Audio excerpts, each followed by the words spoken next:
Genemastu nama Sidem. Penonton YouTube dimanapun berada, salam sejahtera untuk kita semua. Semoga semua makhluk berbahagia. Puji syukur kepada Tuhan dan para leluhur yang sudah sunyate.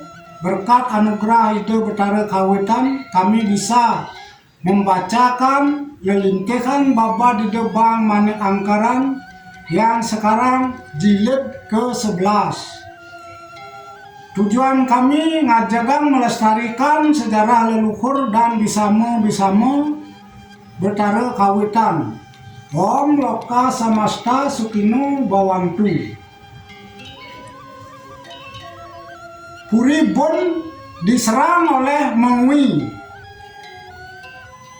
Diceritakan sekarang tidak begitu lama keadaan ini aman, kemudian tiba masa Kali Sengare, kekacauan, dan ternyata marah besar Ide Cokordo Mayun di Mengwi berkehendak menyerang Idewo Karang yang ada di Puri Mambal.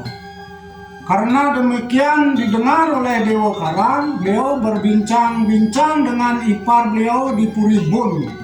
Setelah selesai bertukar pikiran, maka kembali pulang dengan tidak merasa sak wasangka lagi. Singkat cerita, pasukan Mengwi sudah datang menyebabkan penuh sesak mengitari Puri di Mambal. Sudah dipenuhi oleh para putra Mengwi, dipimpin oleh Cokordo Mayun. Setelah dikelilingi Puri Mambal itu, sangat duka hati Dewa Karang, kemudian keluar ke depan Puri itu yang sebenarnya diandalkan oleh Puri Mengwi hanyalah pasukan dari Bun, dan yang ternyata mengitari Puri Dewa Karang juga hanya pasukan Bun. Karena itu Dewa Karang juga disembunyikan oleh pasukan Bun di tengah-tengah mereka. Menjadi takjub pasukan Mengwi, heran dengan kesaktian Dewa Karang yang hilang tidak ada di Puri karena sudah diungsikan, diamankan oleh pasukan Bun. Itu sebabnya pulanglah pasukan Mengwi tanpa hasil. Dewa Karang kemudian mencari saudaranya yang berdiam di Banjar Tegal, wilayah Tegalalang, yang bernama Idewo Bate. Sesudah lama, tahulah Ide Cokordo Mayun akan tipu muslihat I Gusti Ngurah Madebun yang menyebabkan hilangnya Dewa Karang karena dipakai menantu oleh Angurah Bun. Penguasa Mengwi kemudian menyuarakan kentongan agung, serta kemudian berangkat Cokordo Mayun beserta balanya semua akan merusak dan merebut Kiai Angurah Bun. Bila saja berani dalam medan perang, akan dihabiskan sampai anak cucu Angurah Bun. Singkat cerita, pasukan Mengwi semuanya sudah berangkat menuju Puri Bun. Sesampainya di Bencingah Puri Bun, kaget Kiai Angurah kemudian memukul kentongan bertalu-talu. Serentak rakyatnya semua, laki maupun perempuan, membawa senjata. Di sana kemudian berkecamuklah perang itu, saling amuk. Setapak pun tidak mundur, bersorak, saling ejek, saling tantang, saling tusuk, saling pengal, saling banting. Sama-sama tidak mengenal mana kawan, mana lawan. Sehingga kemudian peperangan itu sampai di Puri Bun. Tak dinyana kemudian Cokordo Mayun sebagai pucuk pimpinan pasukan Mengwi wafat, dapat ditusuk oleh Kiai Angurah Bun, serta kalahlah pasukan Mengwi. Jenazah Cokordo Mayun diceritakan masih di Bun. Kemudian banyak rakyat Mengwi yang masih hidup kembali ke Mengwi. Ada yang langsung menghadap I Gusti Agung Mademungu, adik Ide Cokordo Mayun yang wafat di Bun itu. Sebabnya murka Gusti Agung Mademungu seraya memerintahkan semua anggota keluarganya untuk menyerang Angurah Bun. Kemudian berangkat bala pasukan Mengwi dari Mungu dan Mengwi seraya membawa senjata. Di samping para putra Mengwi mengadakan pembicaraan, Kesimpulan pembicaraan itu, pasukan akan dibagi dua. Dari barat sebagai pimpinan pasukan I Gusti Agung Made Kamasan dari Sibang, serta I Gusti Agung Jelantek dari Penarungan, serta dari utara. Bala pasukan di sana mengiringi I Gusti Agung Mande Minggu dari Taeng Siap ke Negari. Singkat cerita, Kiai Yang Rabun Pinateh sudah mendengar rencana balas dendam dari Puri Mengui. Jelas akan mendatangkan bala pasukan dalam jumlah yang besar. Kalau dihadapi jelas akan kalah.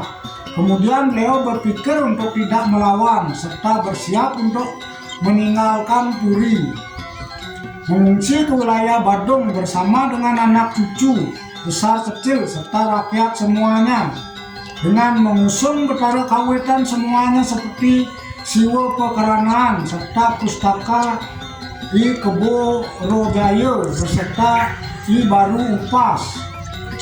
Setibanya di Badung kemudian menuju Taeng Siap. Rakyat beliau ditempatkan di Banjar Bun serta Banjar Ambangan. Ada yang beralih menuju Angobayo, Jagopati, Amantake, Sibang, Peguyangan.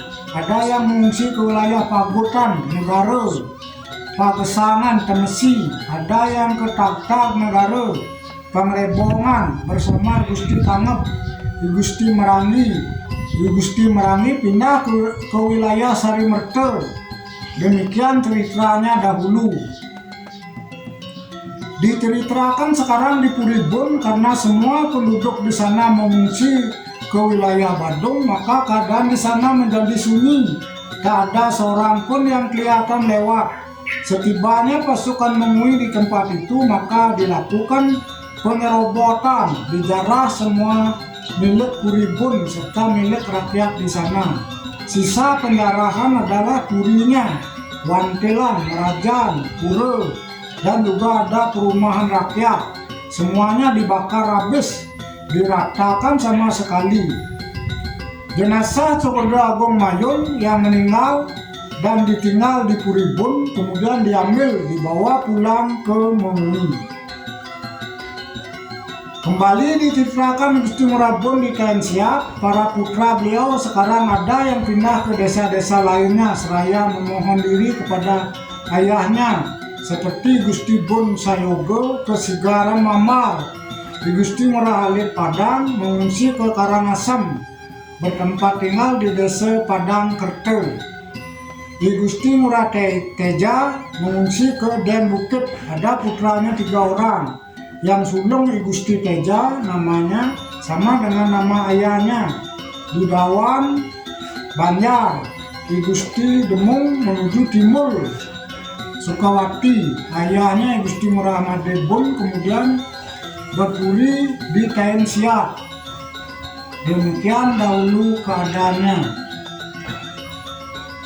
Diceritakan I Dewa Karang berpuri di Banjar Tegal. Beliau senang melakukan persembahyangan di sana di dalam Pamusan namanya. Kemudian ada anugerah Ide Sangyang Widi, beliau mendapatkan anugerah senjata 2 buah. Itu sebabnya sangat sukacita I Dewa Karang, sangat percaya diri di hatinya. Karena itu beliau bermaksud untuk mencari Gusti Murah Madebun di Puri Taeng Siap agar turut serta berpuri di Banjar Tegal. Singkat cerita, sangat senang hati Gusti Murah Madebun, demikian juga Dewa Karang kemudian berjalan diiringi rakyatnya semua dengan membawa perlengkapan menuju alas kaos. Namun putranya yang bernama Gusti Murah Putu Wijo diangkat atau ke Dharma Putra oleh Kiai Pemecutan, kemudian bernama Gusti Murah Pemecutan, berdiam di Taeng Siap Pemecutan.